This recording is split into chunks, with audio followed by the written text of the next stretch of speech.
ಆತ್ಮೀಯ ವಿದ್ಯಾರ್ಥಿಗಳೇ, ಇವತ್ತಿನ ತರಗತಿಗೆ ತಮ್ಮೆಲ್ಲರೂ ಕೂಡ ಸ್ವಾಗತವನ್ನ ಕೋರ್ತಾ ಇವತ್ತಿನ ತರಗತಿಯಲ್ಲಿ 8ನೇ ತರಗತಿಯ ಒಂದು ಗದ್ಯ ಭಾಗವನ್ನ ಅಧ್ಯಯನ ಮಾಡೋಣ. ಈ ಒಂದು ಗದ್ಯವನ್ನ ಒಂದು ಕಥೆಯ ಮೂಲಕ ಪ್ರಾರಂಭವನ್ನ ಮಾಡೋಣ. ಅಬ್ದುಲ್ ಕಲಾಂ ಕೇಳಿದ್ರೆ ಯಾರು?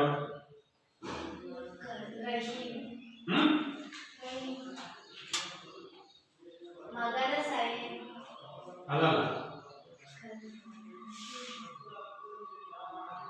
ಅಬ್ದುಲ್ ಕಲಾಂ ಭಾರತದ ರಾಷ್ಟ್ರಪತಿಗಳಾಗಿರ್ತಕ್ಕಂತಹ ವ್ಯಕ್ತಿ ಅಲ್ವಾ? ಸೈಂಟಿಸ್ಟ್, ದೊಡ್ಡ ವಿಜ್ಞಾನಿಯಾಗಿ ಗುರುತಿಸಿಕೊಂಡಂತವ್ರು ಅಲ್ವಾ? ಅಂತವರ ಒಂದು ಜೀವನ ಗೊತ್ತಾ ನಿಮಗೆ? ಜೀವನ ಚರಿತ್ರೆ ಇಲ್ಲ ನೋಡಿ. ಅಬ್ದುಲ್ ಕಲಾಂ ಅಂತಕ್ಕಂಥವ್ರು ಒಂದು ಸಣ್ಣ ಬಡತನದ ಕುಟುಂಬದಲ್ಲಿ ಹುಟ್ಟಿದವರು. 1831 ಅಕ್ಟೋಬರ್ 15ರಂದು ತಮಿಳುನಾಡಿನಲ್ಲಿ ಹುಟ್ಟಿದಂತಹ ವ್ಯಕ್ತಿ ನಮ್ಮ ಅಬ್ದುಲ್ ಕಲಾಂ ಅಂತಕ್ಕಂಥವ್ರು. ಅವ್ರ ಕುಟುಂಬ, ತಂದೆ ತಾಯಿ ಅಂದ್ರೆ ಇಡೀ ಕುಟುಂಬ ಅಂತಕ್ಕಂಥದ್ದು ತುಂಬಾ ಬಡತನದಿಂದ ತುಂಬಿರ್ತಕ್ಕಂಥದ್ದು. ಅವರು ಮೂಲ ವೃತ್ತಿ ಅಂತಂದ್ರೆ ಮೀನುಗಾರಿಕೆಯನ್ನ ಮಾಡ್ತಕ್ಕಂಥವ್ರು. ಅಂದ್ರೆ ಈಗ ಬೆಸ್ತರು ನಾವು ನಮ್ಮಲ್ಲಿ ಕರಿತೀವಿ, ನಾವು ಮೀನು ಇಡ್ತಕ್ಕಂಥವ್ರು. ಸೊ ಮೀನುಗಾರಿಕೆ ಒಂದು ಕಸುಬನ್ನ, ಕಾಯಕವನ್ನ ಮಾಡಿಕೊಂಡು ಜೀವನವನ್ನ ನಡೆಸ್ತಾ ಇರ್ತಕ್ಕಂಥವ್ರು. ಹಾಗಾಗಿ ತುಂಬಾ ಕಷ್ಟಕರವಾಗಿರ್ತಕ್ಕಂತಹ ದಿನಗಳು. ಸೊ ಅಂತ ಸಂದರ್ಭದಲ್ಲೂ ಕೂಡ ಅವರು ಬಾಲ್ಯದಲ್ಲಿ ಸಾಕಷ್ಟು ಆ ಒಂದು ಬಡತನ ಇರೋದ್ರಿಂದ ಮನೆಯಲ್ಲಿ ಬೇಕಾದನ್ನ ಅಥವಾ ಆಸೆ ಪಟ್ಟದನ್ನ ತಿಳ್ಕೊಳ್ಳಕ್ಕೆ ಆಗ್ತಾ ಇರೋದಿಲ್ಲ. ಸೊ ಅಂತ ಒಂದು ಸಂದರ್ಭದಲ್ಲಿ ಅವರು ಮನೆಗಳಿಗೆ ಹೋಗಿ ಪೇಪರ್ ಹಾಕ್ತಾರೆ. ಪೇಪರ್ ದಿನನಿತ್ಯ ಬೆಳಿಗ್ಗೆ ಬರುತ್ತಲ್ಲ, 14 ಬೆಳಿಗ್ಗೆ ಪೇಪರ್ ಹಾಕ್ತಾರೆ. ಸೊ ಆ ರೀತಿಯಾಗಿ ಮನೆಗಳಿಗೆ ಹೋಗಿ ಚಿಕ್ಕ ಹುಡುಗನಾಗಿರ್ತಕ್ಕಂಥ ವಿದ್ಯಾರ್ಥಿ ಆಗಿರ್ತಕ್ಕಂಥ ಸಂದರ್ಭದಲ್ಲಿ ಹೋಗಿ ನಡ್ಕೊಂಡು ಪ್ರತಿಯೊಂದು ಮನೆಗೆ ಹೋಗಿ ಪೇಪರ್ ಅನ್ನ ಕೊಟ್ಟು ಬರ್ತಾ ಇದ್ದಾರೆ. ಅದಾದ ನಂತರದಲ್ಲಿ ತಾನು ಉನ್ನತವಾಗಿ ಚೆನ್ನಾಗಿ ಓದ್ತಾ ಇದ್ದ, ಓದ್ಬೇಕು ಅನ್ನೋ ಆಸೆ, ಆದ್ರೆ ಮನೆಯಲ್ಲಿ ಫೀಸ್ ಕಟ್ಟಲಿಕ್ಕೆ ತಂದೆ ತಾಯಿಗಳಿಗೆ ಸಾಧ್ಯ ಆಗ್ತಾ ಇಲ್ಲ, ದುಡ್ಡು ಇಲ್ಲ. ಸೊ ಅಂತ ಒಂದು ಸಂದರ್ಭದಲ್ಲಿ ಅವರ ಅಕ್ಕನ ಒಡವೆಗಳನ್ನ ಅಡ ಇಟ್ಟು ಅವರಿಗೆ ವಿದ್ಯಾಭ್ಯಾಸವನ್ನ ಮಾಡ್ತಾರೆ, ವಿದ್ಯಾಭ್ಯಾಸವನ್ನ ಕೊಡಿಸ್ತಾರೆ. ಅಕ್ಕನ ಒಂದು ಒಡವೆಯನ್ನ ಒತ್ತೆ ಇಡುವಂತಾರೆ. ಆ ನಂತರದಲ್ಲಿ ಉನ್ನತ ಶಿಕ್ಷಣಕ್ಕೆ ಹೋದಂತ ಸಂದರ್ಭದಲ್ಲಿ ವಿದ್ಯಾರ್ಥಿ ವೇತನ, ನೀವೇನು ಈಗ ಸ್ಕಾಲರ್ಶಿಪ್ ಅಂತ ಪಡ್ಕೊಂತೀರೋ ಅಂತ ಒಂದು ಸ್ಕಾಲರ್ಶಿಪ್ ಪಡೆಯೋದ್ರಲ್ಲಿ, ಸ್ಕಾಲರ್ಶಿಪ್ ಇವತ್ತು ಎಲ್ಲರೂ ಕೂಡ ಬರ್ತಾ ಇದೆ. ಆದ್ರೆ ಹಿಂದೆಲ್ಲ ಸ್ಕಾಲರ್ಶಿಪ್ ಅಥವಾ ವಿದ್ಯಾರ್ಥಿ ವೇತನವನ್ನ ಪಡ್ಕೋಬೇಕು ಅಂತಂದ್ರೆ ಅದು ಅಷ್ಟು ಸುಲಭದ ಮಾತಾಗಿರಲಿಲ್ಲ. ಯಾಕಂದ್ರೆ ಎಲ್ಲರೂ ಬರ್ತಾ ಇರಲಿಲ್ಲ. ಅದು ಕೇವಲ ಒಬ್ಬ ವಿದ್ಯಾರ್ಥಿ ಅಥವಾ ವಿದ್ಯಾರ್ಥಿನಿ ಬರ್ತಾ ಇರ್ತಕ್ಕಂಥದ್ದು ಮಾತ್ರ. ಅದು ಯಾಕೆಂದ್ರೆ ಅದು ಆ ಒಂದು ವರ್ಷದಲ್ಲಿ ಅಥವಾ ಇಂದಿನ ವರ್ಷದಲ್ಲಿ ಯಾರು ಅತ್ಯುನ್ನತ ದರ್ಜೆಯಲ್ಲಿ ಅಥವಾ ಅತ್ಯುನ್ನತ ಅಂಕಗಳನ್ನ ಪಡ್ಕೊಂಡಿರ್ತಾರೋ ಅಂತಹ ವ್ಯಕ್ತಿಗಳಿಗೆ ಮಾತ್ರ, ವಿದ್ಯಾರ್ಥಿಗೆ ಮಾತ್ರ ಬರ್ತಾ ಇರ್ತಕ್ಕಂಥ ಒಂದು ವೇತನ ಆಗಿರ್ತದೆ. ಅದನ್ನ ವಿದ್ಯಾರ್ಥಿ ವೇತನ ಅಂತಕ್ಕಂಥದ್ದು. ಸೊ ಹಾಗಿದ್ದಾಗ ಅದನ್ನ ಪಡ್ಕೊಳ್ಳೋದು ಅಷ್ಟು ಸುಲಭದ ಮಾತಾಗಿಲ್ಲ. ಅಂತ ಒಂದು ವಿದ್ಯಾರ್ಥಿ ವೇತನವನ್ನ ಪಡೆಯೋದ್ರಲ್ಲಿ ನಮ್ಮ ಅಬ್ದುಲ್ ಕಲಾಂ ಅವರು ಸಫಲತೆಯನ್ನ ಪಡ್ತಾರೆ. ಅದಾದ ನಂತರದಲ್ಲಿ ಒಂದು ಸ್ವಪ್ರಯತ್ನದ ಫಲವಾಗಿ ವಿದ್ಯಾರ್ಥಿ ಜೀವನವನ್ನ ಅತ್ಯಂತ ಯಶಸ್ವಿಯಾಗಿ ಮುಗಿಸಿದರ ಪ್ರತಿಫಲವಾಗಿ DRDO ದಲ್ಲಿ ಒಬ್ಬ ಸಹಾಯಕ ಇಂಜಿನಿಯರ್ ಆಗಿ ಅಥವಾ ಸೈಂಟಿಸ್ಟ್ ವಿಜ್ಞಾನಿಯಾಗಿ ತಮ್ಮ ಒಂದು ವೃತ್ತಿ ಜೀವನವನ್ನ ನಡೆಸ್ತಾ ಹೋಗ್ತಾರೆ. ಅಲ್ಲಿಂದ ಅವರ ಒಂದು ದಿಕ್ಕೇ ಬದಲಾಗ್ತಾ ಹೋಗುತ್ತೆ. ಆ ನಂತರದಲ್ಲಿ ಹಲವಾರು ಇಸ್ರೋದಲ್ಲೂ ಕೂಡ ಕೆಲಸವನ್ನ ಮಾಡ್ತೇವೆ. ಅಲ್ಲಿಂದ ತಾನು ಹಿಂದೆ ತಿರುಗಿ ನೋಡಿದ್ದೇ ಇಲ್ಲ. ಬಾಲ್ಯದಲ್ಲಿ ಅಷ್ಟೊಂದು ಕಷ್ಟದ ದಿನಗಳನ್ನ ಎದುರಿಸಿದಂತಹ ಅಬ್ದುಲ್ ಕಲಾಂ ಅವರು ಇವತ್ತು ಭಾರತದ ರಾಷ್ಟ್ರಪತಿಯಾಗಿ ಆಯ್ಕೆಯಾಗ್ತಾರೆ. ಭಾರತದ ರಾಷ್ಟ್ರಪತಿಯನ್ನ ಭಾರತದ ಪ್ರಥಮ ಪ್ರಜೆ ಅಂತೇಳಿ ನಾವು ಕರಿತೀವಿ. ಅತ್ಯುನ್ನತ ಹುದ್ದೆ ಅದು. ಅಂತ ಒಂದು ಅತ್ಯುನ್ನತ ಹುದ್ದೆಯನ್ನು ಅಲಂಕರಿಸಿದಂತಹ ಕೀರ್ತಿ ನಮ್ಮ ಡಾಕ್ಟರ್ APJ ಅಬ್ದುಲ್ ಕಲಾಂ ಅವರಿಗೆ ಸಲ್ಲುತ್ತೆ. ಇದೆಲ್ಲ ಹೇಗೆ ಸಾಧ್ಯ ಆಯಿತು ಹಾಗಾದ್ರೆ ನೋಡಿ, ಈ ಕಥೆ ಮುಖಾಂತರ ನಾವೇನ್ ತಿಳ್ಕೋಬಹುದು? ಸಾಧನೆ ಅನ್ನೋದು ತಿಳ್ಕೋಬಹುದು. ಸೊ ಸಾಧನೆ ಯಾರ ಸೊತ್ತು ಹಾಗಾದ್ರೆ? ನಮ್ಮ ಸೊತ್ತು. ಖಂಡಿತವಾಗ್ಲೂ ಕೂಡ ನಿಜ. ಅದು ಸಾಧನೆ ಸಾಧಕನ ಸ್ವತ್ತೇ ಹೊರತು ಸೋಮೇರಿಯ ಸೊತ್ತಲ್ಲ ಅಂದ್ರೆ ಎಷ್ಟು ಅದ್ಭುತವಾಗಿರ್ತಕ್ಕಂಥ ಸಾಲುಗಳು. ಸಾಧನೆ ಸಾಧಕನ ಸೊತ್ತು, ಯಾವತ್ತೂ ಕೂಡ ಸೋಮೇರಿಯ ಸೊತ್ತಲ್ಲ. ನೋಡಿ, ಇಂತಹ ಒಂದು ಸಾಧನೆ ಮಾಡಲಿಕ್ಕೆ ಪ್ರತಿಯೊಬ್ಬರಿಗೂ ವಿಪುಲವಾಗಿರ್ತಕ್ಕಂತಹ ಅವಕಾಶ ಇರುತ್ತೆ. ಆದರೆ ಕೆಲವು ಜನ ಮಾತ್ರ, ಕೆಲವು ಮಂದಿ ಮಾತ್ರ ಅಂತಹ ಸಾಧಕರೆನಿಸ್ಕೊಂತಾರೆ, ಸಾಧನೆ ಮಾಡ್ತಾರೆ. ಸೊ ಸಾಧಕರೆನಿಸ್ಕೋಬೇಕಂದ್ರೆ ಸಾಧನೆ ಮಾಡ್ಬೇಕು. ಅವರು ಸುಮ್ಮನೆ ಸಾಧನೆ ಮಾಡಿದ್ರೆ ಸಾಧಕರೆನಿಸ್ಕೊಳ್ಳಿಕ್ಕೆ ಸಾಧ್ಯ ಇಲ್ಲ. ನಮ್ಮಲ್ಲಿ ಇವತ್ತು ಎಷ್ಟೊಂದು ಜನ ಇದ್ದಾರೆ, ಭಾರತದಾದ್ಯಂತ ಸಾವಿರಾರು ಲಕ್ಷಾಂತರ ಸಂಖ್ಯೆಯಲ್ಲಿ ಸಾಧಕರಿದ್ದಾರೆ. ಇವತ್ತು ಅಬ್ದುಲ್ ಕಲಾಂ ಇಂದ ಹಿಡಿದು ಜವಾಹರಲಾಲ್ ನೆಹರು ಇಂದ ಹಿಡಿದು ಮಹಾತ್ಮ ಗಾಂಧಿಯಿಂದ ಹಿಡಿದು ಸ್ವಾಮಿ ವಿವೇಕಾನಂದ ಹಿಡಿದು ರಾಮಕೃಷ್ಣ ಪರಮಹಂಸ ಆಗಿರ್ಬೋದು, ಈ ರೀತಿಯಾಗಿ ಅನೇಕ ಮಹಾನ್ ವ್ಯಕ್ತಿಗಳು ಒಂದು ಸಾಧನೆ ತುದಿಯಿಂದ ಹತ್ತಿರ್ತಕ್ಕಂಥದ್ದು. ಮನೆಯಲ್ಲಿ ಶ್ರೀಮಂತ ಕುಟುಂಬದ ಹಿನ್ನೆಲೆಯಿಂದ ಉಳಿದವರ ಬಾಯಲ್ಲಿ ಚಿನ್ನವನ್ನು ಇಟ್ಕೊಂಡು ಯಾರು ಕೂಡ ಗೊತ್ತಿಲ್ಲ. ಒಂದು ಉದಾಹರಣೆಯನ್ನ ನಿಮಗೆ ಕಥೆ ಮುಖಾಂತರ ಹೇಳಿದ್ದು, ಈ ತರ ಪ್ರತಿಯೊಬ್ಬ ಸಾಧಕರಿಗೂ ತನ್ನದೇ ಇರತಕ್ಕಂತಹ ವಿಭಿನ್ನವಾಗಿರತಕ್ಕಂತಹ ಕಷ್ಟದ ದಿನಗಳನ್ನ ಎದುರಿಸಿ ಅವರು ಸಾಧಕರಾಗಿ ಗುರುತಿಸಿಕೊಂಡಿರ್ತಕ್ಕಂಥದ್ದನ್ನು ನಾವು ಉದಾಹರಣೆಯ ಮುಖಾಂತರವಾಗಿ ಸಾಕಷ್ಟು ಸಂಖ್ಯೆಯಲ್ಲಿ ನಾವು ತಿಳ್ಕೋಬಹುದು. ಅಂತಹ ಒಬ್ಬ ಸಾಧಕನ ಕುರಿತಂತೆ ಇವತ್ತಿನ ನಾವು ಗದ್ಯ ಭಾಗದಲ್ಲಿ ತಿಳ್ಕೋಬಹುದಾಗಿರುತ್ತೆ. ನೋಡಿ, ನಮ್ಮ ಕನ್ನಡ ನಾಡು ಅಂತಕ್ಕಂಥದ್ದು ಅತ್ಯಂತ ಸಂಪದ್ಭರಿತವಾಗಿರ್ತಕ್ಕಂತಹ ನಾಡು. ಕನ್ನಡಿಗರ ತಾಯಿ ಪದ್ಯ ಭಾಗವನ್ನು ಮಾಡ್ತಕ್ಕಂಥ ಒಂದು ಸಂದರ್ಭದಲ್ಲಿ ಕನ್ನಡ ನಾಡು ಅಂತಕ್ಕಂಥದ್ದು ಎಷ್ಟೊಂದು ಸಂಪದ್ಭರಿತವಾಗಿರ್ತಕ್ಕಂಥದ್ದು ಅನ್ನೋದನ್ನ ನಾವು ತಿಳ್ಕೊಂಡಿದ್ದೀವಿ. ಹಾಗೆ ಅಂತ ಒಂದು ಪುಣ್ಯ ಭೂಮಿಯಲ್ಲಿ ಅನೇಕ ಸಂತರು, ರಸಋಷಿಗಳು, ಸಾಧು ಸನ್ಯಾಸಿಗಳು, ಈ ರೀತಿಯ ಕವಿಗಳು ನಮ್ಮ ನಾಡಿನಲ್ಲಿ ಹುಟ್ಟಿ ಬರುವ ಮುಖಾಂತರವಾಗಿ ಕನ್ನಡ ನಾಡಿನ ಶ್ರೀಮಂತಿಕೆಯನ್ನ ಮತ್ತಷ್ಟು ಏನ್ ಮಾಡಿದರೆ, ಹೆಚ್ಚಾಗುವ ಹಾಗೆ ಮಾಡಿದ್ದಾರೆ. ಸೊ ಆ ಒಂದು ಸಾಲಿನಲ್ಲಿ ಬರ್ತಕ್ಕಂತಹ ಒಬ್ಬ ಮಹಾನ್ ಸಾಧಕ ಯಾರು ಅಂದ್ರೆ ಡಿ.ವಿ. ಗುಂಡಪ್ಪನವರು. ಯಾರು? ಡಿ.ವಿ. ಗುಂಡಪ್ಪನವರು. ಏನ್ ಡಿ.ವಿ. ಗುಂಡಪ್ಪ ಅವರ ಪೂರ್ಣ ಹೆಸರು ಅಂದ್ರೆ ದೇವನಹಳ್ಳಿ ವೆಂಕಟರಮಣ ಗುಂಡಪ್ಪ. ಅವರನ್ನ ಡಿ.ವಿ.ಜಿ ಅಂತಲೇ ಸಂಕ್ಷಿಪ್ತವಾಗಿ ಕೂಡ ನಾವು ಕರೆಯುವುದು. ಡಿ.ವಿ.ಜಿ ದೇವನಹಳ್ಳಿ ವೆಂಕಟರಮಣ ಗುಂಡಪ್ಪ ಅವರ ಪೂರ್ಣವಾಗಿರ್ತಕ್ಕಂತಹ ಹೆಸರು. ಅಂತಹ ಸಾಧಕ ನಮ್ಮ ಡಿ.ವಿ. ಗುಂಡಪ್ಪನವರು. ನೋಡಿ, ಅವರೊಬ್ಬ ಕೇವಲ ಒಬ್ಬ ಸಾಧಕ ಹೇಗೆ ಸಾಧಕರಾದರು ಅಂತಂದ್ರೆ ಕೇವಲ ನಾವು ಮಾಡ್ತಕ್ಕಂತಹ ಕೆಲಸದಿಂದ ಮುಖಾಂತರವಾಗಿ, ನಾವು ತೋರಿಸ್ತಕ್ಕಂಥ ಒಂದು ಸಾಧನೆ ಮುಖಾಂತರವಾಗಿ ಸಾಧಕರಾಗ್ತಾರೆ. ಇಂಥ ಒಂದು ನೋಡಿ, ಡಿ.ವಿ.ಜಿ ಅಂತ ಹೇಳಿದ್ರು, ಇವರೊಬ್ಬ ಕವಿಯಾಗಿ ಕೂಡ ಸುಮಾರು 66 ಕೃತಿಗಳನ್ನ ಇವರು ಬರೆದರಂತೆ. ಸುಮಾರು 8,000 ಪುಟಗಳ ಹೆಚ್ಚಿನ ಸಾಹಿತ್ಯವನ್ನು ಬರೆದರಂತೆ. 1,500 ಪುಟಗಳ ಒಂದು ಬಿಡಿ ಲೇಖನಗಳನ್ನ ಅವರು ಬರೆದರಂತೆ.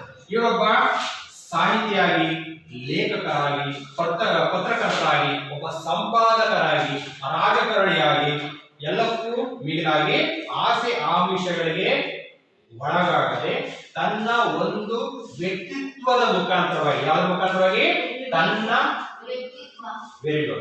ಒಂದು ವ್ಯಕ್ತಿತ್ವದ ಮುಖಾಂತರ ಸಾಧನೆಯ ಮೇರು ಪರ್ವತವನ್ನ ಹತ್ತಿದಂತಹ ಒಬ್ಬ ಸಾಧಕ ಅಂದ್ರೆ ತಪ್ಪಾಗಿಲ್ಲ, ನಮ್ಮ ಡಿ.ವಿ. ಗುಂಡಪ್ಪ. ಅಂತಹ ಡಿ.ವಿ. ಗುಂಡಪ್ಪನವರನ್ನ ಕಥಾನಾಯಕನನ್ನಾಗಿ ಇಟ್ಕೊಂಡು ಅವರ ಜೀವನ ಸಾಧನೆಯ ಕುರಿತಂತೆ ಒಂದು ವ್ಯಕ್ತಿ ಚಿತ್ರ ಇದು. ವ್ಯಕ್ತಿ ಚಿತ್ರವನ್ನ ಒಂದು ಗದ್ಯ ರೂಪದಲ್ಲಿ ಕಟ್ಕೊಡ್ತಕ್ಕಂಥ ಒಂದು ಪ್ರಯತ್ನವನ್ನ ನಮ್ಮ ಡಾಕ್ಟರ್ ಎನ್.ಎಸ್. ಲಕ್ಷ್ಮೀನಾರಾಯಣ ಭಟ್ ಅವರು ಕಟ್ಕೊಡಿದ್ರೆ. ಸೊ ಹಾಗಾಗಿ ನಾವು ಇವತ್ತಿನ ತರಗತಿಯಲ್ಲಿ ಅವರು ಬರೆದಿರ್ತಕ್ಕಂಥ ಡಾಕ್ಟರ್ ಎನ್.ಎಸ್. ಲಕ್ಷ್ಮೀನಾರಾಯಣ ಅವರು ಬರೆದಿರ್ತಕ್ಕಂತಹ ಸಾರ್ಥಕ ಬದುಕಿನ ಸಾಧಕ ಎಂಬ ಒಂದು ಗದ್ಯ ಭಾಗವನ್ನ ಅಧ್ಯಯನವನ್ನ ಮಾಡೋಣ. ಸಾರ್ಥಕ ಬದುಕಿನ ಸಾಧಕ.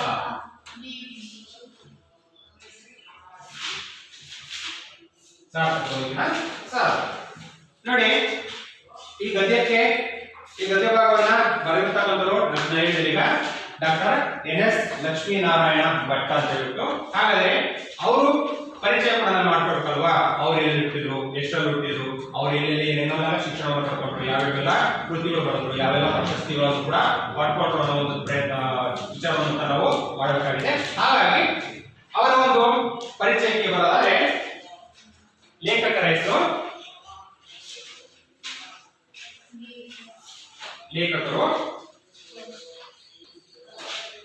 ಡಾ ಅಂದ್ರೆ ಡಾಕ್ಟರ್ ಅಂತ ಹೇಳ್ಬಿಟ್ಟು ಡಾಕ್ಟರ್ NS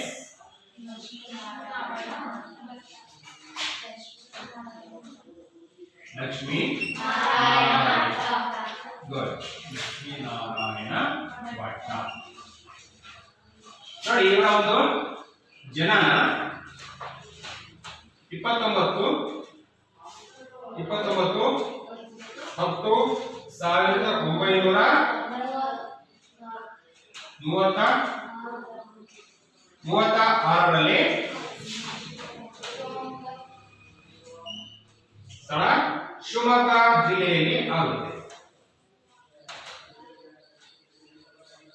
ನಮ್ಮ ಸಾರ್ಥಕ ಬದುಕಿನ ಸಾಧಕ ಅಂತಕ್ಕಂಥ ಗದ್ಯ ಭಾಗದ ಲೇಖಕರಾಗಿರ್ತಕ್ಕಂಥ ಡಾಕ್ಟರ್ NS ಲಕ್ಷ್ಮೀನಾರಾಯಣ ಭಟ್ಟ ಅವರ ಜನನ 29/10/1936ರಲ್ಲಿ ಶಿವಮೊಗ್ಗದಲ್ಲಿ ಆಗುತ್ತೆ. ನೋಡಿ ಇವರ ತಂದೆ ಶಿವರಾಮ ಭಟ್ಟ,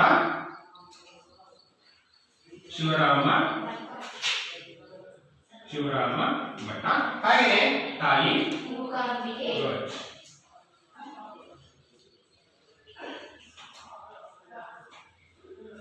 ತಂದೆ ಶಿವರಾಮ ಭಟ್ಟ, ಹಾಗೆಯೇ ತಾಯಿ ಹೆಸರು ಮೂಕಾಂಬಿಕೆ ಅಂತಕ್ಕಂಥದ್ದು. ಇವರ ತಾಯಿ ಹೆಸರು ಬೆಂಗಳೂರು ವಿಶ್ವವಿದ್ಯಾನಿಲಯದ ಕನ್ನಡ ಅಧ್ಯಯನ ಕೇಂದ್ರದಲ್ಲಿ ಪ್ರಾಧ್ಯಾಪಕರಾಗಿ, ನಿರ್ದೇಶಕರಾಗಿ, ಆರ್ಟ್ಸ್ ಫ್ಯಾಕಲ್ಟಿಯ ಡೀನ್ ಆಗಿಯೂ ಕೂಡ ಇವರು ಸೇವೆಯನ್ನ ಸಲ್ಲಿಸಿರುತ್ತೆ. ಜೊತೆಗೆ ಒಬ್ಬ ಶ್ರೇಷ್ಠ ಸಾಹಿತಿಯಾಗಿ, ಪ್ರೌಢ ವಿಮರ್ಶಕರಾಗಿ, ಜನಪ್ರಿಯ ಭಾವಗೀತ ರಚನೆಕಾರರಾಗಿ, ಸಮರ್ಥ ಅನುವಾದಕರಾಗಿ, ವಿದ್ವಾಂಸರಾಗಿ, ಒಬ್ಬ ವಾಗ್ಮಿಯಾಗಿ ಸೇವೆಯನ್ನ ಸಲ್ಲಿಸಿರ್ತಕ್ಕಂಥವರು ನಮ್ಮ NS ಲಕ್ಷ್ಮೀನಾರಾಯಣ ಭಟ್ಟ ಅವರು. ಹಾಗಾಗಿ ಬರೆದಿರ್ತಕ್ಕಂತಹ ಕವನ ಸಂಕಲನಕ್ಕೆ ಅವನ ಇಲ್ಲಿ ಬರೀತೀನಿ, ಕವನ ಸಂಕಲನಗಳು. ಕವನ ಸಂಕಲನದಲ್ಲಿ ವೃತ್ತ, ಚಿತ್ರಕೂಟ,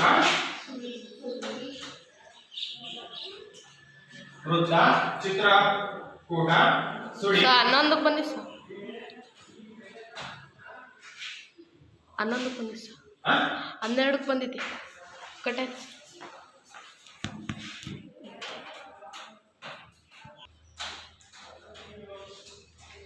ನೋಡಿ ಬರೆಯತಕ್ಕಂತಹ ಕವನ ಸಂಕಲನಗಳಲ್ಲಿ ವೃತ್ತ, ಚಿತ್ರಕೂಟ ಮತ್ತೊಂದು ಸುಳಿ ಅನ್ನೋದು, ಈ ಮೂರು ಬರೆದಿರ್ತಕ್ಕಂತಹ ಕವನ ಸಂಕಲನಗಳು ಆಗ್ತವೆ. ಹಾಗೆ ಭಾವಗೀತ ರಚನೆಕಾರರಾಗಿ ಗುರುತಿಸಿಕೊಂಡಿದ್ದಾರೆ ಹೇಳಿದೆ. ಹಾಗಾದ್ರೆ ಯಾವ್ಯಾವ ಅಂತಂದ್ರೆ ಧ್ವನಿ ಸುಳ್ಳು ತಂದಿರ್ತಕ್ಕಂಥದ್ದು,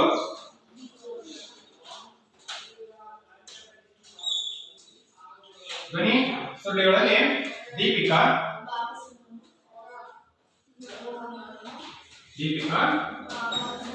ಭಾವ ಸಂಗಮ, ಒಂದೇ ಬರುತ್ತಾವ ಕಾಲ,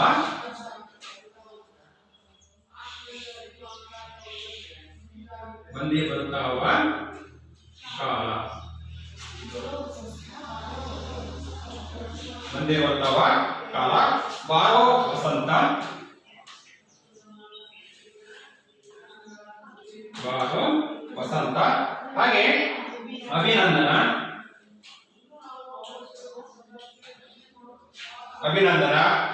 ಭಾವೋತ್ಸವ, ಪ್ರೇಮಧಾರೆ.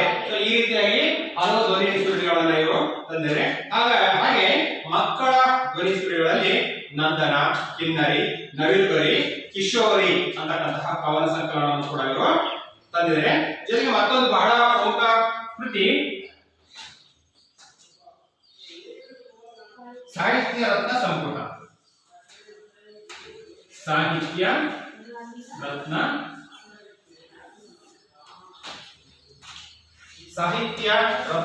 ಸಂಪುಟ ಅಂತಕ್ಕಂಥದ್ದು ಇವರೇ ಒಂದು ಬರೆದಿರ್ತಕ್ಕಂಥ ಒಂದು ಕೃತಿ. ಪ್ರಸ್ತುತ ಈ ಗದ್ಯ ಭಾಗ ಸಾರ್ಥಕ ಬದುಕಿನ ಸಾಧಕ ಅಂತ ಏನಿದೆಯೋ ಈ ಒಂದು ಗದ್ಯ ಪಾಠವನ್ನ ಇದೇ ಸಾಹಿತ್ಯ ರತ್ನ ಸಂಪುಟ ಒಂದು ಅಂತಕ್ಕಂಥದ್ದು ಕೃತಿಯಿಂದನೇ ಆಯ್ಕೆ ಮಾಡಿರ್ತಕ್ಕಂಥದ್ದು. ಜೊತೆಗೆ ಹಾಗೆ ಇಷ್ಟೆಲ್ಲ ಸಾಹಿತ್ಯ ಕೃಷಿಯನ್ನ ಮಾಡಿರ್ತಕ್ಕಂತಹ ನಮ್ಮ ಲೇಖಕರಿಗೆ ಹಲವು ಪ್ರಶಸ್ತಿಗಳು ಕೂಡ ಅನಾಯಾಸವಾಗಿ ಹುಡುಕೊಂಡು ಬಂದಿದ್ದಾರೆ. ಹಾಗಾದ್ರೆ ಯಾವೆಲ್ಲ ಪ್ರಶಸ್ತಿಗಳು ಇವರಿಗೆ ಬಂದು ಅನ್ನೋದನ್ನ ನಾವು ನೋಡೋದಾದ್ರೆ,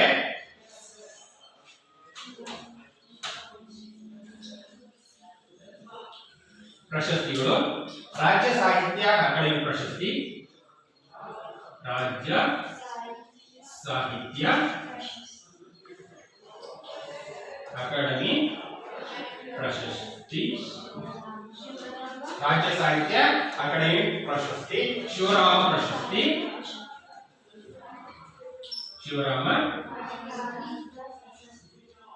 ಶಿವರಾಮ ಪ್ರಶಸ್ತಿ, ರಾಜ್ಯೋತ್ಸವ ಪ್ರಶಸ್ತಿ,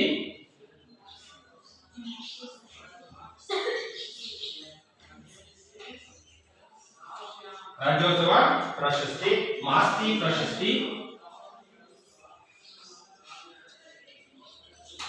ಮಾಸ್ತಿ ಪ್ರಶಸ್ತಿ, ಆಳ್ವಾಸ್ ನುಡಿ ಪ್ರಶಸ್ತಿ, ಆಳ್ವಾಸ್ ನುಡಿ ಸಿರಿ, ನೆಕ್ಸ್ಟ್ ಆರ್ಯಭಟ.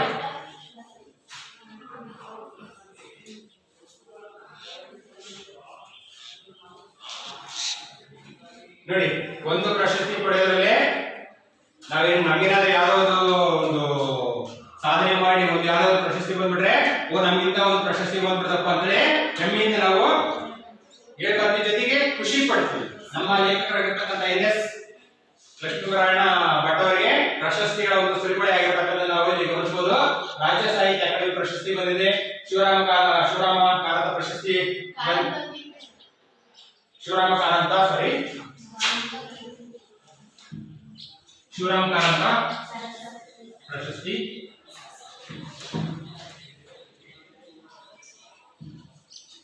ಕಾರಂತ ಪ್ರಶಸ್ತಿ ಬಂದಿದೆ, ರಾಜ್ಯೋತ್ಸವ ಪ್ರಶಸ್ತಿ ಬಂದಿದೆ, ಮಾಸ್ತಿ ಪ್ರಶಸ್ತಿ ಬಂದಿದೆ, ಆಳ್ವಾಸ್ ನುಡಿಸಿರಿ ಪ್ರಶಸ್ತಿ ಬಂದಿದೆ, ಹಾಗೆ ಆರ್ಯಭಟ ಪ್ರಶಸ್ತಿ ಕೂಡ ಬಂದಿದೆ.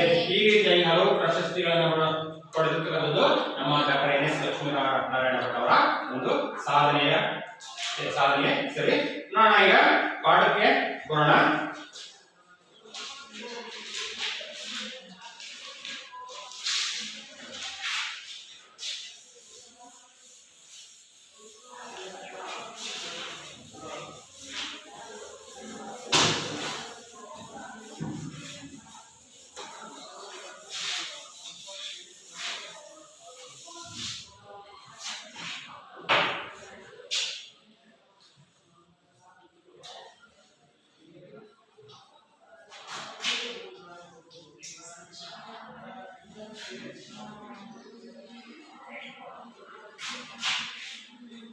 ಲಕ್ಷ್ಮೀನಾರಾಯಣ ಭಟ್ ನೋಡೋಣ. ಪ್ರವೇಶ ನೋಡ್ಕೊಳ್ಳಿ. ಮಾನವನ ಜನ್ಮದ ಸಾರ್ಥಕತೆ ಮೌಲ್ಯಯುತ ಜೀವನವನ್ನು ನಡೆಸುವುದರಿಂದ ಮಾತ್ರ ರೂಪುಗೊಳ್ಳಬಲ್ಲದು. ಪ್ರತಿಯೊಬ್ಬರಿಗೂ ಸಾಧನೆಯ ಮೆಟ್ಟಿಲೇರುವ ವಿಪುಲ ಅವಕಾಶಗಳಿದ್ದರೂ ಸಾಧನೆಯನ್ನು ಸಾಧ್ಯವಾಗಿಸಿಕೊಂಡವರು ಕೆಲವರು ಮಾತ್ರ. ಇಂತಹ ಸಾರ್ಥಕ ಬದುಕನ್ನ ಕಟ್ಟಿಕೊಂಡು ಮೌಲ್ಯಯುತ ಜೀವನ ನಡೆಸಿದ ಮಹಾನ್ ವ್ಯಕ್ತಿಗಳ ಜೀವನದ ಪ್ರಮುಖ ಘಟನೆಗಳ ಸ್ಥೂಲ ವಿಚಾರಗಳನ್ನು ಕಲಾತ್ಮಕವಾಗಿ ದಾಖಲಿಸುವುದೇ ವ್ಯಕ್ತಿ ಚಿತ್ರ. ಇಂದು ಆತ್ಮಕಥನ ಜೀವನ ಚರಿತ್ರೆಗಳಂತೆ ವ್ಯಕ್ತಿ ಚಿತ್ರವೂ ಸಹ ಕನ್ನಡ ಸಾಹಿತ್ಯದಲ್ಲಿ ಪ್ರಮುಖ ಸ್ಥಾನ ಪಡೆದುಕೊಂಡಿದೆ. ಅಧಿಕಾರ ಎಂಬುದು ಮನುಷ್ಯನ ವ್ಯಕ್ತಿತ್ವದ ಸತ್ವ ಪರೀಕ್ಷೆ ಎನ್ನುತ್ತಾರೆ. ಲೌಕಿಕ ಆಸೆ ಆಮಿಷಗಳಿಗೆ ಒಳಗಾಗದೆ ವ್ಯಕ್ತಿ ಆದರ್ಶ ವ್ಯಕ್ತಿತ್ವ ಹೊಂದಬಲ್ಲ ಎನ್ನುವ ಮಾತಿಗೆ ಅನುಗುಣವಾಗಿ ಕನ್ನಡ ಸಾಹಿತ್ಯದಲ್ಲಿ ಅಪ್ರತಿಮ ಧೀಮಂತರಾಗಿ ಬೆಳೆದವರು DVG ಅವರು. ಸಾಹಿತಿಯಾಗಿ, ಪತ್ರಕರ್ತರಾಗಿ, ಸಂಪಾದಕರಾಗಿ ಮತ್ತು ರಾಜಕಾರಣಿಯಾಗಿದ್ದರೂ ಸಹ ಬದುಕಿನ ಮೌಲ್ಯಗಳಿಗೆ ಬೆಳೆಕೊಟ್ಟು ಜೀವನವನ್ನ ಸಾರ್ಥಕಗೊಳಿಸಿಕೊಂಡ ಈ ಮಹಾನ್ ಸಾಧಕನ ಆದರ್ಶ ಬದುಕಿನ ಚಿತ್ರಣವನ್ನ ಪ್ರಕೃತ ಗದ್ಯ ಭಾಗದಲ್ಲಿ ಸ್ಮರಿಸಲಾಗಿದೆ. ನೋಡ್ತಿದ್ದಾರೆ ಗದ್ಯ. DVG ಅವರು ತಮ್ಮೊಡನೆ ಮಾತು ನಿಲ್ಲಿಸಿ ಬಿಟ್ಟರೆಂದು ದಿವಾನ್ ಮಿರ್ಜಾ ಸಾಹೇಬರಿಗೆ ಕಳವಳವಾಗಿ ಹೋಗಿತು. ಆಪ್ತರೆದುರು ಅದನ್ನ ತೋಡಿಕೊಂಡರು. ತಮ್ಮದು ಏನೂ ತಪ್ಪಿಲ್ಲ ಅಂದರು. ಅದಕ್ಕಾಗಿ ಅವರಿವರ ಮೂಲಕ ಪ್ರಯತ್ನ ಕೂಡ ಮಾಡಿದರು. ಆ ಕಾಲದ ದೊಡ್ಡ ದಿವಾನರನ್ನು ತಮ್ಮ ಸ್ನೇಹಕ್ಕಾಗಿ ಹೀಗೆ ಹಾತೊರೆಯುವಂತೆ ಮಾಡಿದ ವ್ಯಕ್ತಿಯನ್ನು ಸಾಮಾನ್ಯರೇ. ಹಾಗೆಂದು ಅವರೇನು ದೊಡ್ಡ ದೊಡ್ಡ ಡಿಗ್ರಿ ಪಡೆದವರಲ್ಲ, SSLC ಕೂಡ ದಾಟದ ಓದು. ಭಾರಿ ಶ್ರೀಮಂತರು ಎಂದರೆ ದಿನದ ಅಗತ್ಯ ಪೂರೈಸಿದ್ದೇ ಹೆಚ್ಚು ಎನ್ನುವಂತ ಕೆಲಸ. ಸರ್ಕಾರಿ ಉದ್ಯೋಗವಲ್ಲವಾಗಿ ದೊಡ್ಡ ಅಧಿಕಾರದ ಮಾತಂತೂ ಇಲ್ಲವೇ ಇಲ್ಲ. ಆದರೆ ಮೈಸೂರು ರಾಜ್ಯದ ಪರಮೋಚ್ಚ ಅಧಿಕಾರ ಹಿಡಿದಿದ್ದ ಮಿರ್ಜಾ ಸಾಹೇಬರು ಅವರ ಸ್ನೇಹ ತಪ್ಪಿತರಿಸಿ ಕಳವಳಗೊಂಡಿದ್ದರು.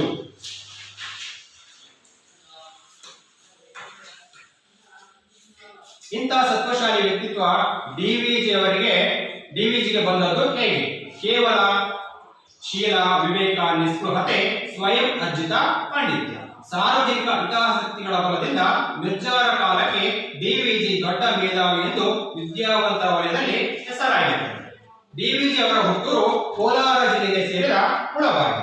ಅವರು ವೇದಶಾಸ್ತ್ರ ಸಂಪನ್ನರಾದ ಹಿರಿಯರಿದ್ದ ಕುಟುಂಬ. ಅವರ ತಂದೆ ವೆಂಕಟರಮಣಯ್ಯ, ತಾಯಿ ಅಲವೇರಮ್ಮ. ಡಿವಿಜಿ ಅವರ ಮನಸ್ಸಿನ ಮೇಲೆ ಬಹಳ ಪ್ರಭಾವ ಬೀರಿದ ವ್ಯಕ್ತಿಗಳು ಇಬ್ಬರು. ಒಬ್ಬರು ಅವರ ಅಜ್ಜಿ, ಅಂದರೆ ತಾಯಿಯ ತಾಯಿ ಸಾಕಮ್ಮ, ಮಹರ್ಷಿ ಪ್ರಾಯರಾದ ಚೇತನ ಎಂದು ಡಿವಿಜಿ ಅವರನ್ನ ವರ್ಣಿಸಿದ್ದಾರೆ. ಇನ್ನೊಬ್ಬರು ಅವರ ಸೋದರ ಮಾವ ತಿಮ್ಮಪ್ಪ. ಪ್ರಸಿದ್ಧ ಕೃತಿಯಾದ ಮಂಕುತಿಮ್ಮನ ಕಗ್ಗದಲ್ಲಿ ತಿಮ್ಮ ಅವರ ಹೃದಯ ಸ್ಪರ್ಶಿಯಾದ ಚಿತ್ರಣವಿದೆ. ಆ ಚಿತ್ರಣಕ್ಕೆ ಆಧಾರವಾದ ವ್ಯಕ್ತಿತ್ವ ಈ ತಿಮ್ಮಪ್ಪನವರೇ. ಡಿವಿಜಿ ಮುಳಬಾಗಿಲ ಆಂಗ್ಲೋ ವರ್ನಾಕ್ಯುಲರ್ ಶಾಲೆಯಲ್ಲಿ ಲೋವರ್ ಸೆಕೆಂಡರಿ ಶಿಕ್ಷಣವನ್ನ ಪೂರ್ಣಗೊಳಿಸಿದರು. ಮುಂದಿನ ಓದಿಗೆ ಬೇರೆ ಊರಿಗೆ ಹೋಗಬೇಕು, ಆದರೆ ಹಣದ ಅನುಕೂಲವಿಲ್ಲ. ಓದು ಇಲ್ಲಿಗೆ ಸಾಕು ಎಂದು ತಂದೆ ಅಜ್ಜಿ ತೀರ್ಮಾನಿಸಿದರು. ಆದರೆ ಡಿವಿಜಿ ಅವರ ಭಾಗ್ಯ ಎಂಬಂತೆ ಅವರ ಸಹಾಯಕ್ಕೆ ಬಂದವನು ರಸೂಲ್ ಖಾನ್. ಆತನೊಬ್ಬ ಬಂಡಿ ಹೊಡೆಯುವ ವ್ಯಕ್ತಿ, ಬಡವ, ಪ್ರಾಮಾಣಿಕ. ಡಿವಿಜಿ ಅವರ ತಂದೆಗೆ ಬೇಕಾಗಿದ್ದವರು. ಗುಂಡಣ್ಣ ತುಂಬಾ ಚುರುಕಾದ ಹುಡುಗ. ಅವರು ಮುಂದೆ ಓದಲೇಬೇಕು ಅಂತ ರಸೂಲ್ ಖಾನ್ ಹಠ ಹಿಡಿದು ಬಿಟ್ಟ. ನೀವೆಲ್ಲ ಏನಾದರೂ ಹೇಳಿ ಅವನನ್ನ ನಾನು ನನ್ನ ಬಂಡಿಯಲ್ಲಿ ಕೂರಿಸಿಕೊಂಡು ಬೋರಿಂಗ್ಪೇಟೆಗೆ ಹೋಗ್ತೀನಿ, ಬೆಂಗಳೂರಿನ ರೈಲಲ್ಲಿ ಕೂರಿಸಿ ಟಿಕೆಟ್ ಕೊಡಿಸಿ ₹1 ಕೈ ಖರ್ಚಿಗೆ ಕೊಟ್ಬಿಡ್ತೀನಿ, ಅವನ ಓದು ಮಾತ್ರ ನಡಿಲೇಬೇಕು. ರಸೂಲ್ ಖಾನ್ ಈ ನಿರ್ಧಾರ ಎಲ್ಲರನ್ನ ದಂಗುಗೊಳಿಸಿತು. ಎಲ್ಲ ಅವರು ಹೇಳಿದಂತೆಯೇ ನಡೆಯಿತು. ಡಿವಿಜಿ ಬೆಂಗಳೂರನ್ನ ಕಂಡದ್ದು ಹೀಗೆ ರಸೂಲ್ ಖಾನನ ದಯೆಯಿಂದ. ಇಷ್ಟಕ್ಕೆಲ್ಲ ಇವತ್ತಿನ ತರಗತಿಯಲ್ಲಿ ಈಗ ವಿವರಣೆಗೆ ಬರೋಣ. ವಿವರಣೆ ಬರೋಕ್ಕಿಂತ ಮುಂಚಿತವಾಗಿ ಓದುವ. ಡಿವಿಜಿ ಅವರ ತಮ್ಮೊಡನೆ ಮಾತು ನಿಲ್ಲಿಸಿದ್ದರೆಂದು ದಿವಾನ್ ಮಿರ್ಜಾ ಸಾಹೇಬರಿಗೆ ಕಳವಳವಾಗಿ ಹೋಗಿತ್ತು. ಆಪ್ತರೆದುರು ಅದನ್ನು ತೋಡಿಕೊಂಡರು. ತಮ್ಮದು ಏನು ತಪ್ಪಿಲ್ಲ ಎಂದರು. ಅದಕ್ಕಾಗಿ ಅವರಿವರ ಮೂಲಕ ಪ್ರಯತ್ನ ಕೂಡ ಮಾಡಿದರು. ಆ ಕಾಲದ ದೊಡ್ಡ ದಿವಾನರನ್ನು ತಮ್ಮ ಸ್ನೇಹಕ್ಕಾಗಿ ಹೀಗೆ ಆದೊರೆಯುವಂತೆ ಮಾಡಿದ ವ್ಯಕ್ತಿಯೇನು ಸಾಮಾನ್ಯರೇ. ಹಾಗೆಂದು ಅವರೇನು ದೊಡ್ಡ ಡಿಗ್ರಿ ಪಡೆದವರಲ್ಲ. SSLC ಕೂಡ ದಾಟದ ಓದುಗಾರಿ ಭಾರಿ ಶ್ರೀಮಂತರು ಎಂದರೆ ದಿನದ ಅಗತ್ಯ ಪೂರೈಸಿದೆ. ಹೆಚ್ಚು ಎನ್ನುವಂತ ಕೆಲಸ ಸರ್ಕಾರಿ ಉದ್ಯೋಗವಲ್ಲವಾಗಿ ದೊಡ್ಡ ಅಧಿಕಾರದ ಮಾತೊಂದು ಇಲ್ಲವೇ ಇಲ್ಲ. ಆದರೆ ಮೈಸೂರು ರಾಜ್ಯದ ಪರಮೋಚ್ಚ ಅಧಿಕಾರ ಹಿಡಿದಿದ್ದ ಮಿರ್ಜಾ ಸಾಹೇಬರು ಅವರ ಸ್ನೇಹ ತಪ್ಪಿತರಿಸಿ ಕಳವಳಗೊಂಡಿದ್ದರು. ಕವಿಗಳು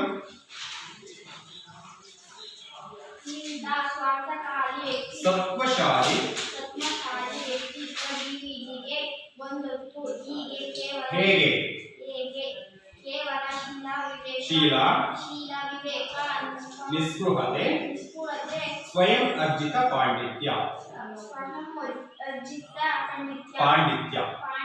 ಸಾರ್ವಜನಿಕ ಹಿತಾಸಕ್ತಿಗಳ ಬಲದಿಂದ ವಿಚಾರ ಕಾಲಕ್ಕೆ ಡಿವಿಜಿ ದೊಡ್ಡ ಮೇಧಾವಿ ಎಂದು ವಿದ್ಯಾವಂತರ ವಲಯದಲ್ಲಿ ಹೆಸರಾಗಿದ್ದರು.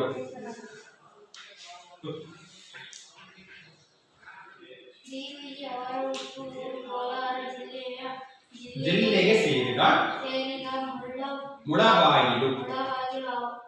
ಅವರದು ವೇದಶಾಸ್ತ್ರ ಹಿರಿಯರಿದ್ದ ಕುಟುಂಬ. ಅವರ ತಂದೆ ವೆಂಕಟರಮಣಯ್ಯ. ಅಲಮೇಲಮ್ಮ ಅಲಮೇಲಮ್ಮ ಡಿವಿಜಿ ಅವರ ಮನಸ್ಸಿನ ಮೇಲೆ ಬಹಳ ಪ್ರಭಾವ ಬೀರಿದ ವ್ಯಕ್ತಿಗಳು ಇಬ್ಬರು.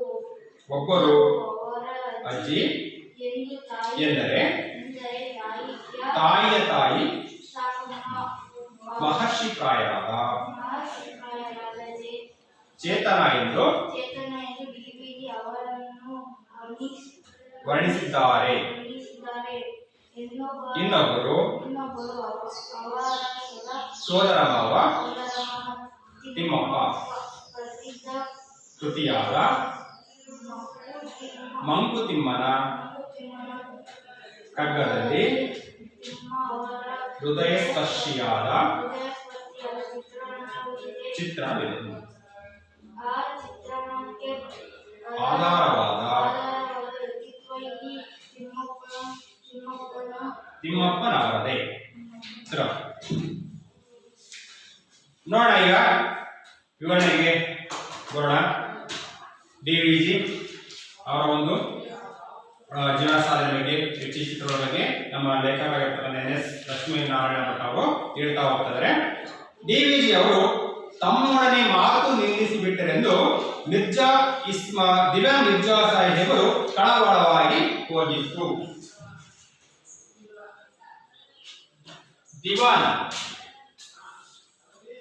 ದಿವಾನ್ ಅಂದ್ರೆ ಮಂತ್ರಿ. ದಿವಾನ್ ಅಂದ್ರೆ ಮಂತ್ರಿ ಅಂತಕ್ಕಂತಹ ಒಂದು ಅರ್ಥ ಬರುತ್ತೆ. ಮಿರ್ಜಾ ಸಾಹೇಬರು ಗೊತ್ತಾ ಯಾರಂದ್ರೆ? ಮಿರ್ಜಾ ಸಾಹೇಬರಂದ್ರೆ ಮಿರ್ಜಾ ಇಸ್ಮಾಯಿಲ್ ಅಂತಕ್ಕಂತಹ ಒಬ್ಬ ವ್ಯಕ್ತಿ. ಅವರು ದಿವಾನರಾಗಿರ್ತಾರೆ ಮೈಸೂರು ಒಡೆಯರ ಕಾಲದಲ್ಲಿ. ಹಾಗೆಯೇ ಅವತ್ತು ದಿವಾನರಾಗಿರ್ತಕ್ಕಂಥ ಸಂದರ್ಭದಲ್ಲಿ ಮೈಸೂರು ರಾಜ್ಯದಲ್ಲಿ ಅಥವಾ ಮೈಸೂರು ಸಂಸ್ಥಾನದಲ್ಲಿ ಯಾರು ಒಡೆಯರಾಗಿದ್ರು ಗೊತ್ತಾ ನಿಮಗೆ? ಯಾರಾಗಿದ್ರು? ನಾಲ್ವಡಿ ಕೃಷ್ಣ ರಾಜ ಒಡೆಯರ್. ನಾಲ್ವಡಿ ಕೃಷ್ಣರಾಜ ಒಡೆಯರ್ ಅವರು ಮೈಸೂರು ರಾಜ್ಯದ ಅಥವಾ ಮೈಸೂರು ಸಂಸ್ಥಾನದ ರಾಜರಾಗಿರ್ತಕ್ಕಂತಹ ಒಂದು ಸಂದರ್ಭದಲ್ಲಿ ಮಿರ್ಜಾ ಇಸ್ಮಾಯಿಲ್ ಅಂತಕ್ಕಂಥವರು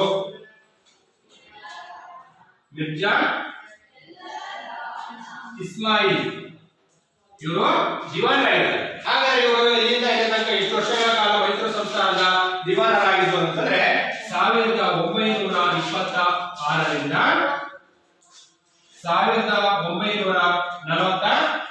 1941ರವರೆಗೆ ಸುಮಾರು 14 ವರ್ಷ. ನೋಡಿ, ನಾಲ್ವಡಿ ಕೃಷ್ಣರಾಜ ಒಡೆಯರ್ ಅವರ ಕಾಲದಲ್ಲಿ ಒಬ್ಬ ದಿವಾನ ಅಂದ್ರೆ ಮಂತ್ರಿಯಾಗಿ ಮಿರ್ಜಾ ಇಸ್ಮಾಯಿಲ್ ಅವರು 1926ರಿಂದ 1941ರವರೆಗೆ ಸುಮಾರು 14 ವರ್ಷಗಳ ಕಾಲ ಸೇವೆಯನ್ನ ಸಲ್ಲಿಸಿದ್ದಾರೆ. ಅಂತಹ ಒಬ್ಬ ಮೈಸೂರು ಸಂಸ್ಥಾನದ ಒಬ್ಬ ಪರಮೋಚ್ಚ ಅಧಿಕಾರದಲ್ಲಿರ್ತಕ್ಕಂತಹ ಒಬ್ಬ ವ್ಯಕ್ತಿ. ಯಾಕಂದ್ರೆ ಒಬ್ಬ ಸಾಮಾನ್ಯ ಮನುಷ್ಯ ಅಲ್ಲ, ಅವನು ಸಾಮಾನ್ಯ ಮನುಷ್ಯ ಅಲ್ಲ.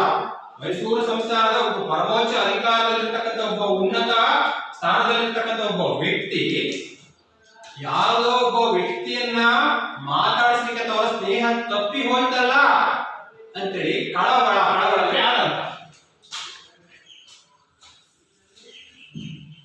ಕಳವಳ ಆತಂಕ ಆತಂಕ ವ್ಯಕ್ತಪಡಿಸಿರುತ್ತೆ. ನೋಡಿ, ಆಪ್ತರೆದುರು ಅದನ್ನ ತೋಡಿಕೊಂಡರು, ತಮ್ಮದು ಏನೂ ತಪ್ಪಿಲ್ಲ ಎಂದರು. ಅದಕ್ಕಾಗಿ ಅವರಿವರ ಮೂಲಕ ಪ್ರಯತ್ನ ಕೂಡ ಮಾಡಿದರು. ನೋಡಿ, ಮೈಸೂರು ಸಂಸ್ಥಾನದ ಪರಮೋಚ್ಚ ಅಧಿಕಾರದಲ್ಲಿರ್ತಕ್ಕಂತಹ ಮಿರ್ಜಾ ಇಸ್ಮಾಯಿಲ್ ಸಾಹೇಬರು ಯಾರೊಬ್ಬ ವ್ಯಕ್ತಿಯ ಸ್ನೇಹ ನನಗೆ ತಪ್ಪೋಯ್ತಲ್ಲ, ಮುಂಚೆ ಇಬ್ರು ಕೂಡ ಸ್ನೇಹಿತರಾಗಿದ್ರು. ನಮ್ಮ ಡಿವಿಜಿ ಹೆಸರು ಬಂದಿಲ್ಲ, ಡಿವಿಜಿ ಬಗ್ಗೆ ಇಲ್ಲಿ ಹೇಳ್ತಾ ಇರ್ತಕ್ಕಂಥ ಪಾಠದಲ್ಲಿ. ಹಾಗಾಗಿ ಡಿವಿಜಿ ಅವರಿಗೂ ಮತ್ತು ಮಿರ್ಜಾ ಸಾಹೇಬರಿಗೂ ಮುಂಚೆ ಒಂದು ಉತ್ತಮ ಸ್ನೇಹ ಇತ್ತು.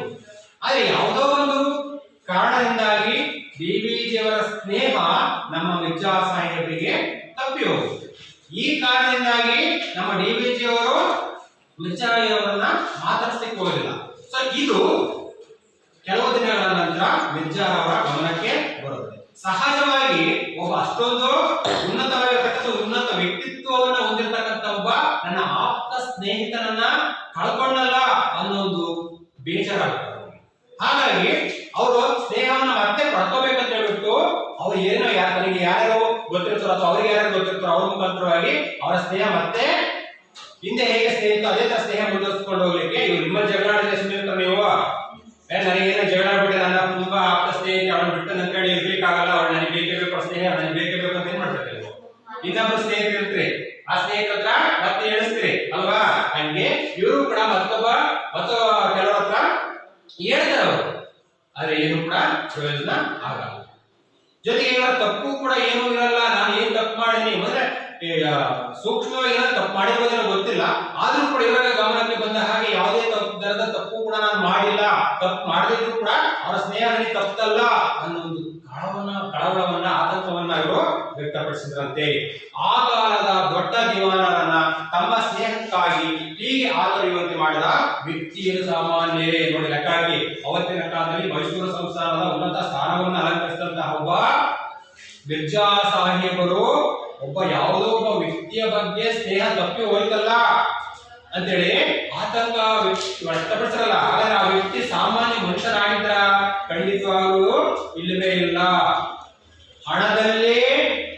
ಹಣದಲ್ಲಿ ಅಧಿಕಾರದಲ್ಲಿ ಬಡವ ಇರಬಹುದು, ಆದರೆ ವ್ಯಕ್ತಿತ್ವದಲ್ಲಿ ಅವನಲ್ಲಿರತಕ್ಕಂತಹ ಗುಣದಲ್ಲಿ ತುಂಬಾ ಮೇಧಾವಿ, ತುಂಬಾ ದೊಡ್ಡ ವ್ಯಕ್ತಿಯಾಗಿದ್ದ.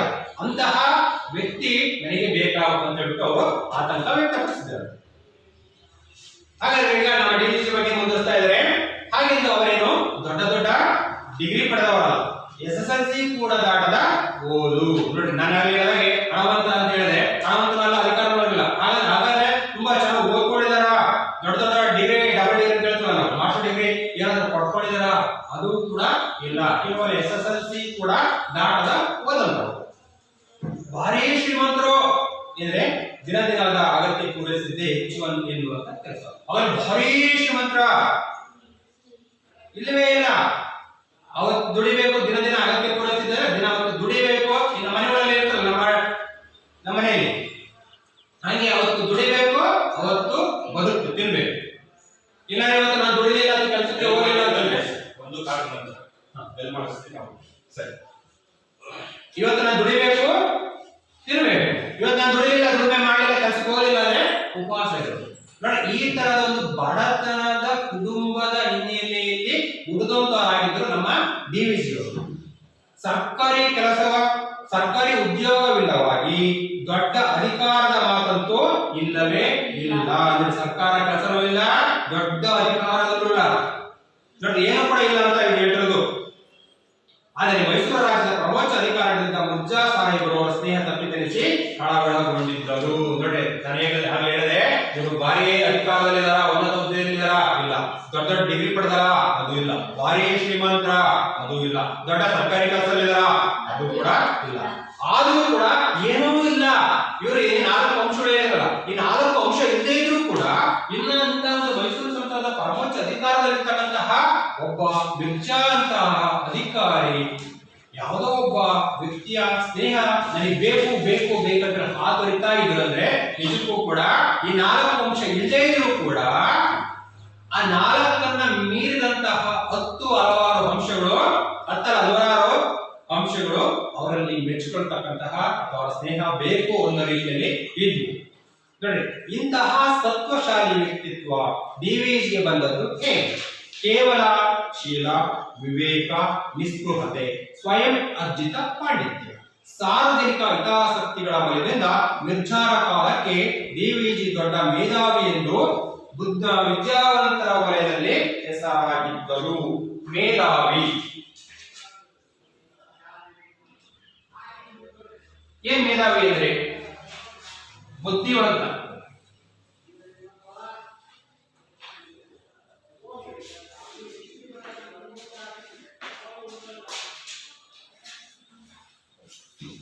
ಮೇಧಾವಿ ಅಂದ್ರೆ ಬುದ್ಧಿವಂತ ಅಂತಕ್ಕಂಥ ಒಂದು ಅರ್ಥ ಬರುತ್ತೆ. ಹಣವನ್ನ ಯಾರು ಬೇಕಾದ್ರೂ ಸಂಪಾದನೆ ಮಾಡಬಹುದು, ಹೇಗ್ ಬೇಕಾದ್ರೂ ಕೂಡ ಸಂಪಾದನೆ ಮಾಡಬಹುದು ಅಲ್ವಾ? ಕೆಲವರು ನ್ಯಾಯವಾದಂತ ಕಷ್ಟಪಟ್ಟು ದುಡಿದು ಸಂಪಾದನೆ ಮಾಡ್ತಾರೆ. ಇನ್ ಕೆಲವರು ಕಷ್ಟ ಯಾಕೆ ಕೊಡಬೇಕು, ಕಳ್ಳತನ ಮಾಡಿದ್ರೆ ಧಾರಣೆ ಮಾಡಿದ್ರೆ ಇನ್ ಕೆಲವರು ಒಂದಷ್ಟು ವರ್ಗಗಳನ್ನ ನಾವು ನೋಡ್ತೀವಿ. ಅದೇ ಏನೇ ಇರ್ಬೋದು, ಒಟ್ಟಾರೆ ಹಣ ಅಂತ ಬಂದಾಗ ಹಣಕ್ಕಿಂತ ವಿದ್ಯೆ, ಒಟ್ಟಾರೆ ಹಣವನ್ನು ನಾವು ಯಾರು ಬೇಕಾದ್ರೂ ಹೇಗ್ ಬೇಕಾದ್ರೂ ದುಡಿಬಹುದು ಅಂತ ನಾವು ತಿಳ್ಕೊಬಹುದು. ಆದ್ರೆ ವಿದ್ಯೆಯನ್ನ ಅಷ್ಟು ಸುಲಭವಾಗಿ ದುಡಿಲಿಕ್ಕೆ ಅಥವಾ ಗಳಿಸಲಿಕ್ಕೆ ಸಾಧ್ಯ ಇಲ್ಲ. ವಿದ್ಯೆ ನಮಗೆ ಒಲಿಬೇಕು ಅಥವಾ ಜ್ಞಾನವನ್ನ ಪಡ್ಕೋಬೇಕು ಅಂತಂದಾಗ ಅದಕ್ಕೆ ಒಂದು ತನ್ನಲ್ಲೇ ಇರ್ತಕ್ಕಂಥ ಒಂದು ಆತ್ಮಶಕ್ತಿ ಬೇಕು, ಸಂಕಲ್ಪ ಬೇಕು, ಇಚ್ಛಾಶಕ್ತಿ ಬೇಕು. ನಾನು ಕಲಿಬೇಕು, ನಾನು ಪಡ್ಕೋಬೇಕು ಅನ್ನೋ ಒಂದು ತುಡಿತ ಬೇಕು. ಇವ್ಯಾವುದು ಇಲ್ಲ ಅಂದ್ರೆ ನಾನು ವಿದ್ಯೆಯನ್ನ ಪಡ್ಕೊಳ್ಳಿಕ್ಕೆ ಸಾಧ್ಯ ಇಲ್ಲ. ಹಾಗಾಗಿ ದುಡ್ಡನ್ನ ಯಾರು ಬೇಕಾದ್ರೂ ಗಳಿಸಬಹುದು, ವಿದ್ಯೆಯನ್ನ ಗಳಿಸಲಿಕ್ಕೆ ಅಷ್ಟು ಸುಲಭದ ಮಾತಾಗಿಲ್ಲ. ಅಂತಹ ವಿದ್ಯೆಯನ್ನ, ಜ್ಞಾನದ ಸಂಪತ್ತನ್ನ, ಜ್ಞಾನ ರಾಶಿಯನ್ನ ಪಡ್ಕೊಂಡವರು ನಮ್ಮ ಡಿ.ವಿ.ಜಿ ಅವರು ಆಗಿದ್ರು. ಹಾಗಾಗಿ ಇಂತಹ ವ್ಯಕ್ತಿತ್ವವನ್ನ ಒಳಗೊಂಡಂತಹ ಡಿ.ವಿ.ಜಿ ಅವರು ಎಲ್ಲಿ ಹುಟ್ಟಿದ್ರು, ಎಷ್ಟಲ್ಲಿ ಹುಟ್ಟಿದ್ರು, ಅವರ ತಂದೆ ತಾಯಿ ಯಾರು ಅನ್ನೋದನ್ನ ನಾವೀಗ ಮುಂದಿನ ಭಾಗದಲ್ಲಿ ನೋಡಬಹುದು. ಡಿ.ವಿ.ಜಿ ಅವರ ಹುಟ್ಟೂರು ಕೋಲಾರ ಜಿಲ್ಲೆಗೆ ಸೇರಿದ ಮುಳಬಾಗಿ. ನೋಡಿ, ಹುಟ್ಟಿದ್ದು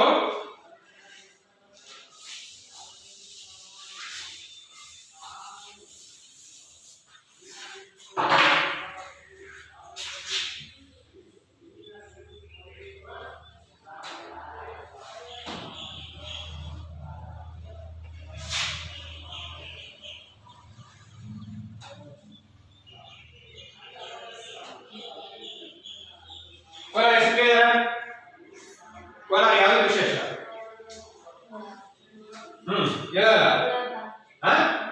ಅಲ್ಲ, ಅದೊಂದು ಹೆಣ್ಮಕ್ಳು ನಾವು ಸಾಮಾನ್ಯವಾಗಿ ಅಲಂಕಾರ ಮಾಡ್ಕೊಳ್ಳಿ ಕಾಣ್ತೀವಿ ಒಂದಷ್ಟು ಆಭರಣಗಳನ್ನು. ಚಿನ್ನ ಅಲ್ವಾ? ಚಿನ್ನದ ಗಣಿ ಅಪಾರವಾಗಿರ್ತಕ್ಕಂಥದ್ದು ಎಲ್ಲಿದೆ ಅಂದ್ರೆ ಕೋಲಾರದಲ್ಲಿ ಇರ್ತಕ್ಕಂಥದ್ದು KGF. ಚಿನ್ನದ ಗಣಿಗಾರಿಕೆ ಇರ್ತಕ್ಕಂಥ ಒಂದು ಪ್ರದೇಶ ಅಂದ್ರೆ ಕೋಲಾರ ಅಂತಕ್ಕಂಥದ್ದು. ಅಂತಹ ಒಂದು ಚಿನ್ನದ ಗಡಿ ಇರತಕ್ಕಂತಹ ಕೋಲಾರದ ಮುಳಬಾಗಿಲು ಅಂತಕ್ಕಂತಹ ಒಂದು ಪ್ರದೇಶದಲ್ಲಿ ಉಳಿದಂತವರು ನಮ್ಮ ಡಿ.ವಿ. ಗುಂಡಪ್ಪನವರು. ತಂದೆ ನೋಡಿ, ಅವರದು ವೇದಶಾಸ್ತ್ರ ಸಂಪನ್ನರಾದ ಹಿರಿಯರಿದ್ದ ಕುಟುಂಬ. ವೇದಶಾಸ್ತ್ರ, ವೇದಗಳು, ಆಗಮಗಳು, ಉಪನಿಷತ್ತುಗಳು ಅಂತಲೇ ಬರ್ತಾವೆ. ಸೊ ಅಂದ್ರೆ ಅದರ ಅರ್ಥ ಸಂಪ್ರದಾಯಬದ್ಧವಾದಂತಹ ಕುಟುಂಬ. ಸೊ ಹಾಗೆ ಸುಮ್ಮನೆ ಸ್ವತಂತ್ರವಾಗಿ ಜೀವನ ಮಾಡ್ಲಿಕ್ಕೆ ಅಥವಾ ಹೇಗ್ ಬೇಕಾಗಿ ನಾನು ಉಂಡಾಡಿ ಹುಡುಗ ತರ ನಡ್ಕೊಂಡು ಜೀವನ ಮಾಡ್ಕೊಂಡು ಇರೋಂತ ಒಂದು ಪರಿಸ್ಥಿತಿ ಮನೆಯಲ್ಲಿ ವಾತಾವರಣ ಇರಲಿಲ್ಲ. ಬೆಳಿಗ್ಗೆ ಇಷ್ಟು ಗಂಟೆಗೆ ಎದ್ದೇಳಬೇಕು, ಇಷ್ಟು ಗಂಟೆಗೆ ಮನೆಗೆ ಮತ್ತೆ ದುಡಿಲಿಕ್ಕೆ ಹೋಗ್ಬೇಕು, ಇಷ್ಟು ಗಂಟೆಗೆ ವಾಪಸ್ ಬರಬೇಕು. ಸೊ ಈ ರೀತಿಯಾಗಿ ಇರಬೇಕು. ಸೊ ಮಡಿ ಬೆಳಿಗ್ಗೆ ಈ ತರ ಇರ್ತಲ್ಲ. ಸೊ ಆ ರೀತಿ ಒಂದು ಸಂಪ್ರದಾಯಗಳು, ಆಚರಣೆಗಳು, ಪದ್ಧತಿಗಳು ಅವರ ಮನೆತನದಲ್ಲಿ ಬಹಳ ಇದ್ವು. ಸೊ ಹಾಗಾಗಿ ಚಿಕ್ಕಂದಿನಲ್ಲಿ ಅವುಗಳನ್ನ ಅದೇ ರೀತಿಯಾಗಿ ಇವರು ಕೂಡ ಮೈಗೂಡಿಸಿಕೊಂಡು ಬಂದಿದ್ರು. ಅವರ ತಂದೆ ವೆಂಕಟರಮಣಯ್ಯ. ತಂದೆ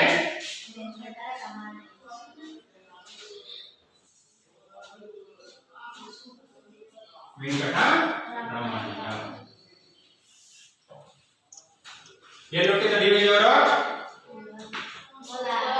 ಕೋಲಾರ ಜಿಲ್ಲೆಯ ಮುಳಬಾಗಿಲಲ್ಲಿ ಹುಟ್ಟಿದ್ದು. ತಂದೆ ಹೆಸರು ವೆಂಕಟರಮಣಯ್ಯ. ತಾಯಿ ಅಲಮೇಲಮ್ಮ. ತಾಯಿ ಹೆಸರು ಅಲಮೇಲಮ್ಮ.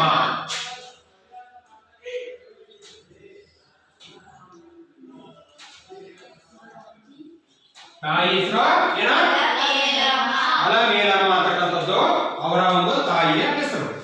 ಡಿ.ವಿ.ಜಿ ಅವರ ಮನಸ್ಸಿನ ಮೇಲೆ ಬಹಳ ಪ್ರಭಾವ ಬೀರಿದಂತಹ ವ್ಯಕ್ತಿಗಳು ಇಬ್ರು. ಒಬ್ಬರು ಅವರ ಅಜ್ಜಿ, ಅಂದರೆ ತಾಯಿಯ ತಾಯಿ ಸಾಕಮ್ಮ.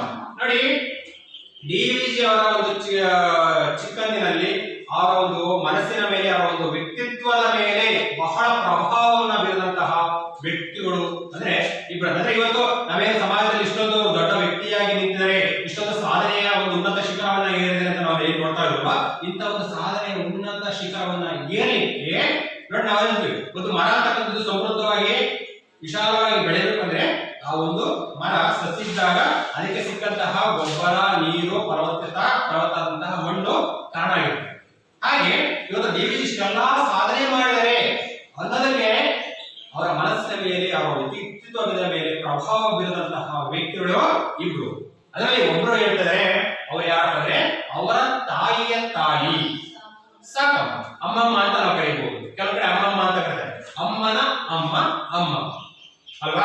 ತಾಯಿಯ ತಾಯಿ ಅವರು ಕೂಡ ಅಜ್ಜಿನೇ ಆಗಬೇಕು. ಹಾಗಾಗಿ ಅವರ ಅಜ್ಜಿ ಸಾಕಮ್ಮ ಅಂತಕ್ಕಂಥವ್ರು ಏನಿರ್ತಾರೋ ಆ ಸಾಕಮ್ಮ ಅಂತಕ್ಕಂಥವ್ರು ಅವರ ಮನಸ್ಸಿನ ಮೇಲೆ ಬಹಳ ಪ್ರಭಾವವನ್ನ ಬೀರ್ತಾರೆ. ಹಾಗೆ ಮಹರ್ಷಿ ಪ್ರಾಯರಾದ ಚೇತನ ಎಂದು ಡಿ.ವಿ.ಜಿ ಅವರನ್ನ ವರ್ಣಿಸಿದ್ದಾರೆ. ಇನ್ನೊಬ್ಬರವರ ಸೋದರ ಮಾವ ತಿಮ್ಮಪ್ಪ. ಯಾರಿನೊಬ್ರು? ಅಜ್ಜಿ ಹೆಸರು ಇನ್ನೊಬ್ರು ತಿಮ್ಮಪ್ಪ.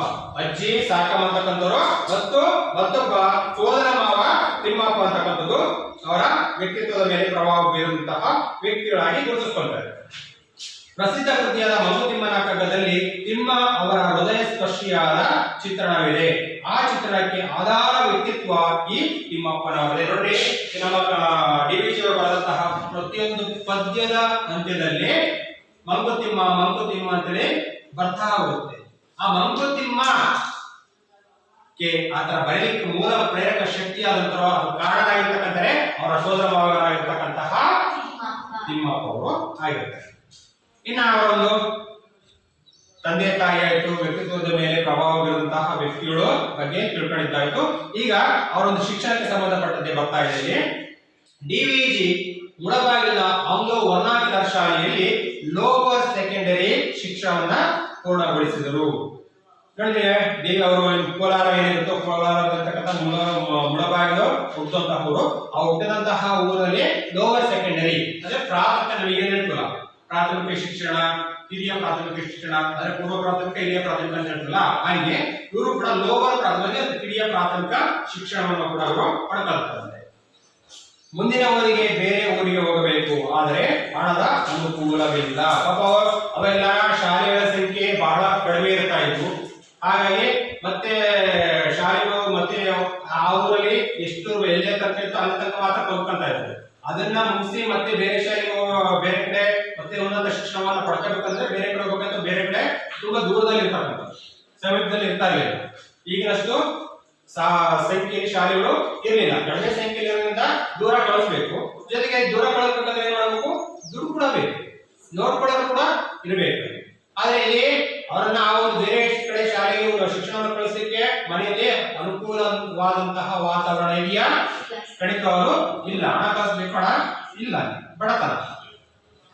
ಓದಿನಿಗೆ ಸಾಕು ಎಂದು ತಂದೆ ಅಜ್ಜಿ ತೀರ್ಮಾನಿಸಿದರು. ಆದರೆ ಡಿ.ವಿ.ಜಿ ಅವರ ಭಾಗ್ಯ ಎಂಬಂತೆ ಅವರ ಸಹಾಯಕ್ಕೆ ಬಂದವನು ರಸೂಲ್ ಖಾನ್. ನೋಡಿ, ಪಾಪ ಊರಲ್ಲಿರ್ತಕ್ಕಂತಹ ಶಾಲೆಯಲ್ಲಿ ಅಲ್ಲಿರ್ತಕ್ಕಂತಹ ಶಿಕ್ಷಣವನ್ನ ಪಡ್ಕೊಂತಾರೆ. ಅದ್ರ ಉನ್ನತ ಶಿಕ್ಷಣವನ್ನು ಕೊಡಿಸ್ತಕ್ಕಂತಹ ಒಂದು ಹಣಕಾಸಿನ ಪರಿಸ್ಥಿತಿ ಅವರ ಒಂದು ಮನೆಯಲ್ಲಿ ಇಲ್ಲದ ಕಾರಣದಾಗಿ ಅವರ ತಂದೆ ಮತ್ತು ತಂದೆಯರ ವೆಂಕಟರಮಣಯ್ಯ ಮತ್ತು ಅವರ ಅಜ್ಜಿ ಇಬ್ರು ಕೂಡ ನಿರ್ಧಾರ ಮಾಡ್ತಾರೆ, ಮೊಮ್ಮಗಿಗೆ ಓದಿ ಸಾಕು, ನಮ್ಮ ಹುಡುಗ ಇಲ್ಲೇ ಓದಿ ಸಾಕು, ಇನ್ನು ಮುಂದೆ ಓದಿಸ್ಲಿಕ್ಕೆ ನಮಗೆ ಶಕ್ತಿ ಅಥವಾ ಚೈತನ್ಯ ಇಲ್ಲ, ಹಣಕಾಸಿನ ಅನುಕೂಲ ಇಲ್ಲ ಅಂತ ಅಲ್ಲಿಗೆ ನಿಲ್ಲಿಸ್ತಾರೆ. ಆದ್ರೆ ಇಂತಹ ಒಂದು ಸಂಕಷ್ಟದ ಸಮಯದಲ್ಲಿ ಅವರ ಜೀವನದಲ್ಲಿ ಒಂದು ದಾರಿದೀಪವಾಗಿ ಅಥವಾ ಬೆಳಕಾಗಿ ಬಂದಂತವರು ಒಬ್ಬ ರಸೂಲ್ ಖಾನ್ ಅಂತಕ್ಕಂತಹ ವ್ಯಕ್ತಿ.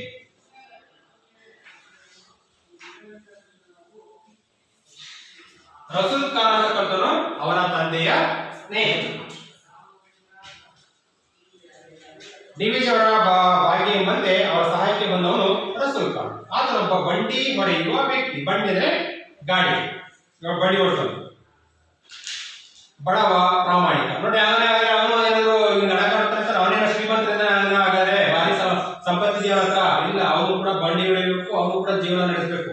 ಸೊ ಅವನು ದುಡಿಯಲಿಲ್ಲ, ಅವನು ಕೂಡ ಒಪ್ಪತ್ತಿಗೆ ಉಪವಾಸನೆ ಗತಿ. ಹಾಗಾಗಿ ಆದ್ರೂ ಕೂಡ ಒಬ್ಬ ಪ್ರಾಮಾಣಿಕ, ತನ್ನಲ್ಲಿ ಇರೋದ್ರಲ್ಲೇ ಒಂದು 4 ಜನಕ್ಕೆ ಸಹಾಯ ಮಾಡಬೇಕು ಅನ್ನೋ ಒಂದು ವ್ಯಕ್ತಿತ್ವವನ್ನ ಇರ್ತಕ್ಕಂಥದ್ದು ಡಿ.ವಿ.ಜಿ ಅವರ ತಂದೆಗೆ ಬೇಕಾಗಿತ್ತು. ತಂದೆಗೆ ತುಂಬಾ ಹತ್ರದಲ್ಲಿ ಇರ್ತಕ್ಕಂಥದ್ದು. ನೋಡಿ, ಅವರು ಹೇಳ್ತಾರಂತೆ, ನಮ್ಮ ರಸೂಲ್ ಖಾನ್ ಅವರು ಹೇಳ್ತಾರೆ, ಯಾಕಂದ್ರೆ ಅವ್ರ ಮನೆಗೆ ತಂದೆಯ ಒಂದು ಜೊತೆ ಒಡನಾಟ ಇತ್ತು. ಸೊ ತಂದೆ ಜೊತೆ ಒಡನಾಟ ಇರೋದ್ರಿಂದ ಅವರ ಮನೆಗೆ ಆಗಾಗ ಬರ್ತಾ ಇತ್ತು. ಹಾಗಾಗಿ ಮನೆಗೆ ಬಂದಾಗ ಸಾಮಾನ್ಯ ಮನೆಯಲ್ಲಿ ಯಾರಿದ್ದಾರೆ, ಮನೆಯಲ್ಲಿರ್ತಕ್ಕಂಥ ಜನಗಳ ವ್ಯಕ್ತಿತ್ವ ಹೇಗಿದೆ, ಅವರ ಬುದ್ಧಿಶಕ್ತಿ ಹೇಗಿದೆ ಅಂತ ಸಹಜ ಗೊತ್ತಾಗ್ತಿರ್ತಾರೆ. ಹಾಗೆ ಅವರ ತಂದೆ ಜೊತೆಗೆ ಅವರ ರಸೂಲ್ ಖಾನ್ ಅವರ ಮನೆಗೆ ಬಂದಂತ ಸಂದರ್ಭದಲ್ಲಿ ಗುಂಡಪ್ಪನವರ ಒಂದು ಬುದ್ಧಿವಂತಿಕೆ ಪ್ರೌಢಿಕವಾಗಿ ಗೊತ್ತಿತ್ತು. ಹಾಗಾಗಿ ಇಂತಹ ಹುಡುಗನ ಶಿಕ್ಷಣ ಇಲ್ಲಿಗೆ ನಿಲ್ಲಬಾರದು, ಅವನು ಮತ್ತೆ ಓದಬೇಕು ಅಂತ ಅಂತ ಹೇಳ್ಬಿಟ್ಟು ಇವರು ನಿರ್ಧರಿಸ್ತಾರೆ. ಅದಕ್ಕೆ ಒಂದು ಮಾತನ್ನ ಹೇಳ್ತಾರೆ, ಗುಂಡಣ್ಣ ತುಂಬಾ ಚುರುಕಾದ ಹುಡುಗ, ಅವರ ಮುಂದೆ ಓದಲೇಬೇಕು ಅಂತ ರಸೂಲ್ ಖಾನ್ ಆಟ ಹಿಡಿದು ಬಿಟ್ಟ. ನೋಡಿ ತುಂಬಾ ಹುಡುಗ, ನೋಡಿ ತುಂಬಾ ದಡ್ಡಾಗಿದೆ ತೀರಾ ಹೆಂಗ ಅಂಬೋದಪ್ಪ, ತುಂಬಾ ಚುರುಕಾಗಿದೆ. ಒಬ್ಬ ಚುರುಕಾದಂತಹ ಹುಡುಗನ ವಿದ್ಯಾಭ್ಯಾಸ ಇಲ್ಲಿಗೆ ನಾವು ಏನ್ ಮಾಡಿದ್ವಿ, ಕಟ್ ಮಾಡಿ ಅಥವಾ ಮೊಟಕುಗೊಳಿಸಿದ್ರೆ ಮುಂದೆ ಒಂದು ಅದ್ಭುತ ಸಮಾಜಕ್ಕೆ ಅಥವಾ ಒಂದು ಅದ್ಭುತ ದೇಶಕ್ಕೆ ಒಂದು ಅದ್ಭುತ ಕೊಡುಗೆ ತಪ್ಪಬಹುದಾಗುತ್ತೆ. ಹಾಗಾಗಿ ಅಂತ ಒಂದು ಪ್ರತಿಭೆ ಮುಂದುವರಿಬೇಕು, ಅವರ ಪ್ರತಿಭೆಗೆ ಮತ್ತಷ್ಟು ನೀರನ್ನ ಹಾಕ್ಬೇಕು ನಾವು ಅಂತ ಹೇಳ್ಬಿಟ್ಟು ಅವ್ರು ಓದಲೇಬೇಕು ಅಂತ ಹೇಳ್ಬಿಟ್ಟು ಹಠ ಹಿಡಿತಾರೆ. ನೀವೆಲ್ಲ ಏನಾದರೂ ಹೇಳಿ ಅವನನ್ನ ನನ್ನ ಬಂಡಿಯಲ್ಲಿ ಕೂರಿಸಿಕೊಂಡು ಬೋರಿಂಗ್ಪೇಟೆ, ಇವತ್ತು ಬಂಗಾರಪೇಟೆ ಅಂತ ಕರಿತೀವಿ, ಆಗ ಬೋರಿಂಗ್ಪೇಟೆ ಅಂತ ಕರಿತಾ ಇದ್ದಾರೆ, ಬೋರಿಂಗ್ಪೇಟೆಗೆ ಹೋಗ್ತೀನಿ, ಬೆಂಗಳೂರಿನ ರೈಲಿನಲ್ಲಿ ಕೂರಿಸಿ ಟಿಕೆಟ್ ಕೊಡಿಸಿ ₹1 ಖರ್ಚಿಗೆ ಕೊಟ್ಬಿಡ್ತೀನಿ, ಅವನ ಮಾತು ಮಾತ್ರ ನಡಿಲೇಬೇಕು. ರಸೂಲ್ ಖಾನ್ ಈ ನಿರ್ಧಾರ ಎಲ್ಲರನ್ನ ದಂಗುಬಡಿಸಿತು. ಎಲ್ಲ ಅವರು ಹೇಳಿದಂತೆ ನಡೆಯಿತು. ಡಿವಿಜಿ ಬೆಂಗಳೂರನ್ನ ಕಂಡದ್ದು ಹೀಗೆ ರಸೂಲ್ ಖಾನನ ದಯೆಯಿಂದ. ನೋಡಿ ರಸೂಲ್ ಖಾನ್ ಹೇಳ್ತಾ ಇದ್ದಾರೆ, ತುಂಬಾ ಹುಡುಗ ತುಂಬಾ ಬುದ್ಧಿವಂತ ಇದೆ, ಅವನ ವಿದ್ಯಾಭ್ಯಾಸ ಹೀಗೆ ನಿಲ್ಬಾರದು, ತುಂಬಾ ಓದಲೇಬೇಕು ಅಂತ ಹೇಳಿ ಹೇಳ್ತಾ ಇದ್ದ.